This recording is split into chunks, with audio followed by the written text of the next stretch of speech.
যশোর কুষ্টিয়া ঝিনাইদহ অঞ্চলে জামায়াতে ইসলামীর পরিচালক এবং বাংলাদেশ জামায়াতে ইসলামীর কেন্দ্রীয় কর্মপরিষদ সদস্য মোবারক হোসেন বলেন, বাংলাদেশ জামায়াতে ইসলামী নির্বাচন করতে চায় না, এমন অভিযোগ সম্পূর্ণ মিথ্যা। ঝিনাইদহে একটি দিনব্যাপী কর্মশালায় সাংবাদিকদের সঙ্গে আলাপচারিতায় তিনি মন্তব্য করেন। মোবারক হোসেন বলেন, জামায়াতে ইসলামী সবসময় নির্বাচনমুখী দল, এমনকি ডিসেম্বরেও নির্বাচন হলে জামায়াত ইসলাম অংশগ্রহণ করতে চায়।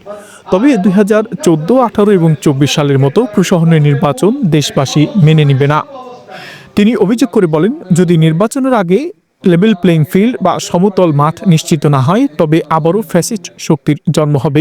আমরা লক্ষ্য করেছি কিছু কিছু দল আজকে জামায়াত ইসলামী ফেব্রুয়ারির ইলেকশন চায় না বলে ঘোষণা দিয়েছে, কিন্তু আমাদের সকল নেতৃবৃন্দ একভাবে বলছে ইলেকশন টাইম ফ্রেম নিয়ে আমাদের কোনো প্রবলেম নাই।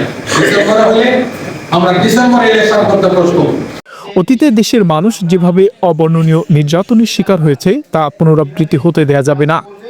তিনি বলেন, জুলাই ঘোষণাপত্র সরকারকে অবশ্যই ঘোষণা করতে হবে।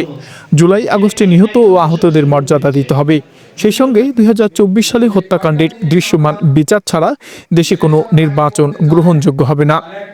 তিনি নির্বাচন কমিশন ও সরকারের প্রতি আহ্বান জানান, অন্তত 3টি বিষয়ে দৃশ্যমান সমাধান নিশ্চিত করতে হবে: সমতল মাঠ তৈরি, জুলাই ঘোষণাপত্র প্রকাশ এবং 2024 সালে হত্যাকাণ্ডের বিচার নিশ্চিত করা। কিন্তু যে কয়টা জিনিস আমরা ইলেকশনের আগে করতে চাই, তার এক নাম্বার হলো যে ইলেকশন করার পরিবেশ তৈরি করতে হবে, একটা লেভেল প্লেইং ফিল্ড তৈরি করতে হবে। না হয় 14, 18 এবং 24-এর মতো নির্বাচন হবে। বাংলাদেশ জামায়াত ইসলামী সেই জাতীয় কোনো নির্বাচন আশা করে না। ওই জাতীয় নির্বাচনের ফলে কেবলমাত্র একটি ফ্যাসিস্ট তৈরি হয়। পিআর নির্বাচন প্রসঙ্গে মোবারক হোসেন বলেন, পৃথিবীর বহু দেশে এই পদ্ধতি চালু আছে। এতে ভোট কেন্দ্র দখলের সুযোগ থাকে না এবং জনগণ প্রকৃতপক্ষে তাদের পছন্দের প্রার্থীকে ভোট দিতে পারেন। তিনি বিএনপি নেতাদের উদ্দেশ্যে সমালোচনা করে বলেন, যারা পিআর সিস্টেম বোঝেন না তারা চাইলে আমাদের কাছ থেকে বুঝে নিতে পারেন। আমাদের দেশের রাজনৈতিক দলের নেতা তিনি নাকি পিআর বুঝেন না, তিনি বলেন পিআর খায় না, পিআর খায় দেয়।